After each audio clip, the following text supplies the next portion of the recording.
बिस्मिल्लाहिर्रहमानिर्रहीम। अस्सलाम वालेकुम नाज़रीन, आप यूट्यूब और फेसबुक चैनल देख रहे हैं। मैं राना उज़ैर हूँ। नाज़रीन, इस वक्त पाकिस्तान की सियासत में समझ कुछ नहीं आ रहा, क्योंकि हर बदलते दिन के बाद सियासत तब्दील होती हुई नज़र आ रही है। इमरान खान साहब जो हैं वो जेल से बैठकर भी बड़ा खड़ाक कर रहे हैं और वो इस वक्त मुखालफीन के हिसाब पर तारी हुए हैं। इस्टेब्लिशमेंट खौफजदा है कि इमरान खान वापस आ गया तो वो गैर मामूली फैसले करेगा और अब ताकत का मरकज एक सियासतदान बनता चला जा रहा है। मैं कुछ बड़ी खबरें लेकर जनाब आपकी खिदमत में हाजिर हुआ हूँ। आप सबको पता है कि जुमे का दिन हमेशा से नून लीग पर भारी गुजरा है और जुमे के दिन जो फैसले आए वो हमेशा पाकिस्तान मुस्लिम लीग नवाज और नवाज शरीफ साहब के खिलाफ आए। आज जनाब जनरल आसिम मुनीर ने जुमे के रोज अपना फैसला सुना दिया है। यह फैसला किस तरह से सुनाया गया है, जिसके बाद नवाज शरीफ बा मुकाबला पाक फौज यानी कि आर्मी चीफ और नवाज शरीफ अब एक दूसरे के आमने सामने आकर खड़े हो चुके हैं। यह मामला किस जानिब जाएगा, हालात किस जानिब जाते हुए नजर आ रहे हैं, इस हवाले से बड़ी इंपॉर्टेंट डिटेल्स हैं वो जनाब आपके सामने रखूंगा। और सुप्रीम कोर्ट से जनाब कप्तान के हक में एक बहुत अच्छी खबर सामने आ चुकी है। आज सुप्रीम कोर्ट ने जिस तरह से मंजी ठोक कर रखती है वो इस वक्त बहुत डिसाइसिव है कि जाते जाते chief justice of Pakistan Umar Bandial साहब ने एक तारीखी फैसला सुनाकर जो है वो इस वक्त पूरी सियासत का रुख तब्दील कर दिया है और बड़ी इंटरेस्टिंग सिचुएशन के अंदर सियासत को लाकर खड़ा कर दिया है। इस हवाले से भी जनाब अहम तरीन तफसीलात आपके सामने रखनी है। और वज़ीर आज़म हाउस के अंदर एक खुफिया मुलाकात हुई है और इमरान खान के खिलाफ घिनौनी साजिश पकड़ी गई है। वज़ीर आज़म हाउस के अंदर कौन सी ताकतवर शख्सियत की मामला क्या है, माजरा क्या है, इस हवाले से भी अहम तरीन तफसीलात आपके सामने रखूंगा। लेकिन अगर आपने चैनल को सब्सक्राइब नहीं किया, चैनल को सब्सक्राइब कर लें, बेल आइकन को दबा दें। आने वाली तमाम तरह अपडेट्स आपकी खिदमत में बर वक्त पेश होती रहें। नाज़रीन, सबसे पहले तो मैं ये बात करना बिल्कुल नहीं भूलूंगा कि इमरान खान साहब के हवाले से कि he will succeed, he is bound to succeed. आप इस इंसान का कुछ नहीं बिगाड़ सकते जस्ट बिकॉज ऑफ उसकी नीयत साफ है। वो जनाब हार्ड वर्किंग है। आपने उसको जेल के अंदर भेज दिया, उसने जेल के अंदर भी इस्लामी किताबें मंगवाई कि जनाब आए और मुझे ये इस्लामी किताबें दे। बुशरा बीबी साहिबा इमरान खान सबसे मिली और फिर जनाब बला की इंटेलिजेंस है, वो जेल के अंदर बैठकर भी कैदियों को जो है वो तकरीर कर रहा है। वहां पर 15-15 मिनट के लेक्चर्स देता है कि किस तरह से आपने डिप्रेशन को काबू करना है, किस तरह से आपने हालात का मुकाबला करना है। वो वर्जिश सिखाते हैं कैदियों को। ये जनाब एक गैर मामूली इंसान है। ये लोहे के सांप का मालिक है। शौकत खानम ने क्या बच्चा पैदा किया कि जनाब आपने पाकिस्तान की तारीख में मैंने कभी इतना बहादुर लीडर नहीं देखा। मैं बड़े बसद्दे एहतराम, मैं इंतहाई मातहत ख्वाह लहजे के साथ ये बात कर रहा हूँ कि इमरान खान साहब बुज़दिल कौम का एक बहादुर लीडर है। नवाज शरीफ 3-4 साल से बाहर भागा हुआ है, वो पाकिस्तान आने का नाम नहीं ले रहा और ना वो पाकिस्तान आएगा। कोई ऐसी तारीख सामने नहीं आ रही कि नवाज शरीफ वतन वापस आ जाएं। लेकिन जनाब इमरान खान साहब को गोलियां मारी गई, वो 3 हफ्तों के बाद सामने खड़ा हुआ, वो जख्मी शेर बना, वो धड़ा, उसने इस्टेब्लिशमेंट के ऊपर जो है वो ललकारा, लेकिन जनाब वो पीछे नहीं हटा। आज आपने उसको जेल के अंदर डाल दिया। वो जेल से बाहर बैठकर भी बात कर रहा है, वो जेल से बैठकर पैगाम दे रहा है कि मैं झुकने वाला नहीं हूं, मैं अल्लाह से डरता हूं, ला इलाहा इल्लल्लाह, there is no God but one, मैं इन ताकतवरों का मुकाबला करता रहूंगा। ये जनाब पाकिस्तान का अजीम लीडर है। कदर करो पाकिस्तानी शख्स की, वरना आप हमेशा गुलामी की जिंदगी के अंदर जो है वो जाते रहेंगे। और फिर उस सब के अंदर वही बात के जो साजिशें हो रही थी, ये सारा कुछ प्लान का हिस्सा था। और अब आप आम इंतखाबात जो हैं वो तकरीबन 6 माह ताखीर का जो है वो उसमें खदशा पैदा हो चुका है और ये इलेक्शन कमीशन की कानूनी टीम ने नई हल्का बंदियाँ करवाने की तजवीज़ दे दी है। और ज़राए इलेक्शन कमीशन का कहना है कि आइन के तहत नई मरदमशुमारी के बाद हल्का बंदियाँ नागुज़ीर हैं और इलेक्शन कमीशन जो कानूनी टीम है उसकी तजवीज़ के बाद ही हतमी फैसला करेगी। तो जनाब अब ये इंतखाबात जो है वो मार्च-अप्रैल में हो जाएंगे। मैं आपको बड़ी मुसद्दक़ातिन खबर दे रहा हूँ कि नवंबर के अंदर इंतखाबात नहीं होंगे, मार्च-अप्रैल तक इंतखाबात होंगे और मार्च-अप्रैल तक इमरान खान साहब को 2 से 3 केसेस के अंदर मजीद नाअहल कर दिया जाएगा। यह आपको एक खबर जो है वो पहुंचाना बहुत ज़रूरी थी। और फिर दूसरी जानिब इमरान खान साहब की 7 मुकदमात में अब बुरी ज़मानत जो है उसकी दरख्वास्तें मुस्तरद कर दी गई हैं। इंसदाद दहशतगर्दी की अदालत ने फैसला सुना दिया। इमरान खान की दरख्वास्तें अदम पेशी पर मुस्तरद की गई हैं। यानी कि एक शख्स जो है वो जेल के अंदर बैठा हुआ है, वो कैसे अदालतों के अंदर आ जाए, वो कैसे जनाब आपकी पेशियाँ भुगत ले। तो आप अंदाज़ा लगाएं कि जनाब इमरान खान साहब जो है वो जैसे जेल के अंदर गए तो जनाब उनकी दरख्वास्त ज़मानत जो है वो उसको मनसूख किया जा रहा है। कल 2 केसेस के अंदर उनकी दरख्वास्त ज़मानत जो है उसको मनसूख किया गया। आज तकरीबन 7 मुकदमात में उनकी बुरी ज़मानत जो है दरख्वास्त मुस्तरद कर दी है। जज इजाज बटर ने यह फैसला सुनाया कि इमरान खान साहब जो है वो पेश नहीं हो रहे, इस वजह से सारा मामला जो है वो जा रहा है। और फिर जनाब अब आपने ये सारी सिचुएशन को समझ लिया होगा। आज सुप्रीम कोर्ट जो है उन्होंने आज सबको उड़ा कर रख दिया है। Chief justice of Pakistan Umar Ata Bandial साहब ने बड़ा तारीखी किस्म का फैसला सुनाया और अब आप देख रहे थे कि एक रिव्यू एंड जजमेंट एक एक्ट बनाया गया, पार्लियामेंट ने इस बिल को मंजूर किया और फिर उस एक्ट के मुताबिक नवाज शरीफ जो है उसको अहल करवाना था, उसको इलेक्शन के अंदर लड़वाना था और फिर उसको पाकिस्तान का वज़ीर आज़म बनाना था। जहांगीर तरीन के हवाले से नवाज शरीफ के लिए ये कानून पास किया गया था, लेकिन आज हुआ यह है कि सुप्रीम कोर्ट ने review and order and judgement act जो है वो कलअदम करार दे दिया है और यह सारा मामला मुतफिका तौर पर सुनाया गया। Chief justice of Pakistan Umar Ata Bandial की सरबराही में 3 रुकनी बेंच ने यह फैसला सुनाया।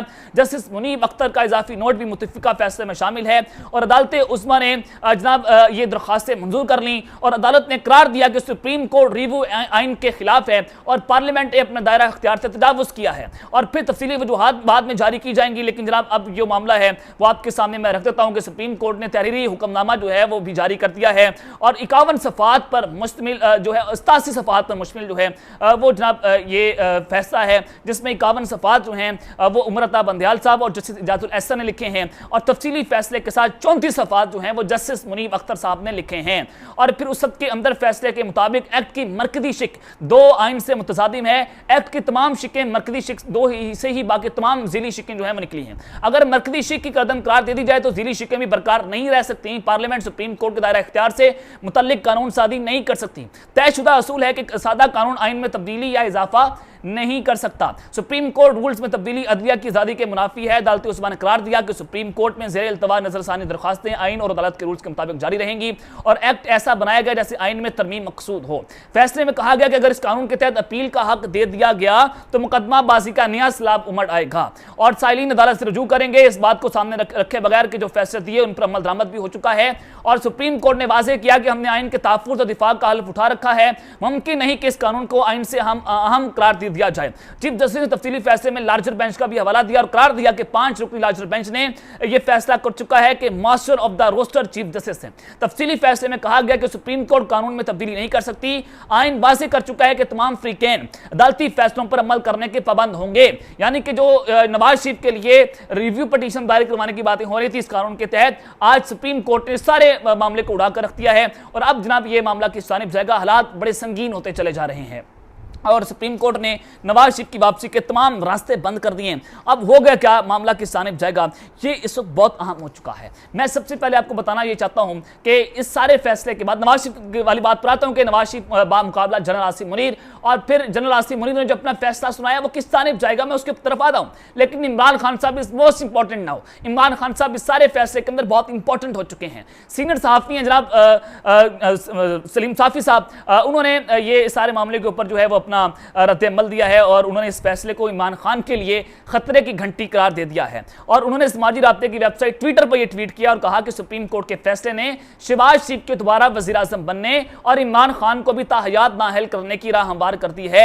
यानी कि इमरान खान साहब को एक पूरे प्लान के मुताबिक जो है वो नाअहल करना है, ताहयात नाअहल करना है। वो अलकाबिर ट्रस्ट केस भी हो सकता है और नैब वाला केस जो तोशाखाना का केस नैब के अंदर चल रहा है उसके अंदर भी इमरान खान साहब को ताहयात नाअहल किया जाएगा। और मैंने आपको कल भी खबर दी है कि मलिक रियाज साहब जो हैं उनको अलकाबिर ट्रस्ट केस के अंदर वादा माफ गवाह बनाने की तैयारियां हो रही हैं। यह आपको मैं बहुत बड़ी खबर दे रहा हूं और ये सारा मामला आपके सामने है। लेकिन ये सलीम साफ़ी के मुताबिक जो है वो इमरान खान साहब को ताहयात नाअहल करवाने की जो है वो साजिशें की जा रही हैं और फिर इस सब के अंदर अब जनाब जनरल आसिम मुनीर जो है उन्होंने भी अपना फैसला सुनाया है। रियासत पाकिस्तान ने आज अपना फैसला सुना दिया है। आप सबको पता है कि जनाब कामरान खान साहब सीनियर सहाफ़ी हैं, इनकी डोरें कहाँ से जो है वो हिलती हैं, ये जनाब ताकतवरों के बड़े करीब है। जो ताकतवर इनके मुंह के अंदर जो है वो लुकमा डाल देंगे वही जनाब ये बक बक करना शुरू कर देंगे। और मैं हमेशा इससे ये बात करता हूँ कि 2017-16 के अंदर जो सुप्रीम कोर्ट से फैसला आया था वो भी रियासत का फैसला था, वो भी जनाब नवाज शरीफ साहब को एक पूरी साजिश के तहत निकाला गया था। आपने इस चीज़ को समझना, इमोशनली आपने इस चीज़ों को नहीं देखना, आपने देखना कि आपकी रियासत ने किस किस के साथ ज्यादती की। नवाज शरीफ के साथ ज्यादती की गई थी, आपको इस बात को मानने जो है वो मानना पड़ेगी कि नवाज शरीफ के साथ रियासत ने ज्यादती की क्योंकि वो एंटी स्टैब्लिशमेंट, वो स्टैब्लिशमेंट के खिलाफ खड़ा हो गया था, वो उनको मानने को तैयार नहीं था। इमरान खान के साथ क्यों ज्यादती हो रही है, वो स्टैब्लिशमेंट को मानने को तैयार नहीं है। वो कहता है कि जब अल्लाह ने तुम्हें पर्दे हैं तो क्यों चूटियों की तरह रेंग रहे हो। वो पाकिस्तान की आवाम के अंदर आजादी की रूह फूंक रहा था, वो इस्टेब्लिशमेंट के बूट पॉलिश नहीं कर रहा। अब छोटा भाई बूट बड़े पॉलिश कर रहा है नवाज शरीफ का, और रिश्ते वालों को छोटी बहन पसंद आ गई है शहबाज शरीफ, और बड़ी बहन का रिश्ता उन्होंने रिजेक्ट कर दिया है। तो इस सब के अंदर सीनियर सहाफ़ी कामरान खान साहब ने ट्वीट किया, उन्होंने जो फैसला आया है उस पर जनाब उन्होंने ये सारा मामला उठाया है। और सीनियर सहाफ़ी साहब ये कहते हैं कि अप्रैल 2028 में जब सुप्रीम कोर्ट ने नवाज शरीफ को सियासत से ताहयात नाअहल करार दिया तो ये फैसला महज सुप्रीम कोर्ट का नहीं था, रियासत पाकिस्तान का था। ये रियासत पाकिस्तान ने सारा कुछ किया और इसी फैसले में कोई रद्दोबदल नहीं हुआ। यही याद दहानी आज सुप्रीम कोर्ट ने करवाई है और इसलिए नवाज शरीफ की ताहियात नहली के फैसले की नजरसानी का कानून जो भी पीडीएम ने पार्लियामेंट से बनवाया था आज कलअदम करार दे दिया गया है। ये वही खदशा था जिसके तहत शहबाज शरीफ के 16 माह वज़ीर आज़म रहने के बावजूद नवाज शरीफ दुबई तक पहुंचे मगर लाहौर नहीं आए। और कामरान खान ने मजीद कहा कि इन 16 माह में नून लीग की सियासत की काया पलट चुकी है। शहबाज शरीफ जिनकी सियासी जिंदगी में नवाज शरीफ के 6 चीफ ऑफ आर्मी स्टाफ से तदादम के बरक्स एस्टैब्लिशमेंट से टकराव की एक मिसाल भी नहीं है और आज एस्टैब्लिशमेंट की वो आंखों का तारा बन चुके हैं। नवाज शरीफ के लिए मशवरा यही है कि मे फेयर से पाकिस्तान की सियासत के मजे लेते रहें और वो पाकिस्तान वतन वापस ना आए। और उनके लिए अब तमाम रास्ते जो हैं वो आज बंद हो चुके हैं और आज एस्टैब्लिशमेंट की आंखों का तारा छोटी बहन है, बड़ी बहन को एस्टैब्लिशमेंट कबूल करने को तैयार नहीं है। आज सुप्रीम कोर्ट के फैसले से आपको बड़ा वाज़ेह हो चुका है। अब इसके बाद नवाज शरीफ जो है अपना बयानिया आर्मी चीफ के खिलाफ बनाएंगे, वो जनाब फौज के खिलाफ बनाएंगे। उनकी बेटी मरियम नवाज जो है अब वो एंटी एस्टैब्लिशमेंट बयानिया आपको बनाती हुई नजर आएंगी क्योंकि इसी फैसले के ऊपर जो है मरियम नवाज भी उनको देख रही थी और नवाज शरीफ भी देख रहे थे। अब असल लड़ाई शुरू होगी और अब फौज को भी नजर आएगा कि असल में एंटी स्टेट है कौन, एंटी आर्मी कौन है। इमरान खान है पर नवाज शरीफ है, नवाज शरीफ इनकी मंडी ठोक के रखतेगा, ये भी आपको मैं बता रहा हूं। और फिर उस सब के बाद जनाब वज़ीर आज़म हाउस के अंदर एक खुफिया मुलाकात पकड़ी गई है। खुफिया मुलाकात आपके सामने है कि साइफर आया और साइफर के ऊपर जो लीक हुआ है द इंटरसेप्ट इदारा उसने लीक कर दिया। मैंने इसके ऊपर पूरी वीडियो बनाकर आपको दी, आप वो सुन सकते हैं।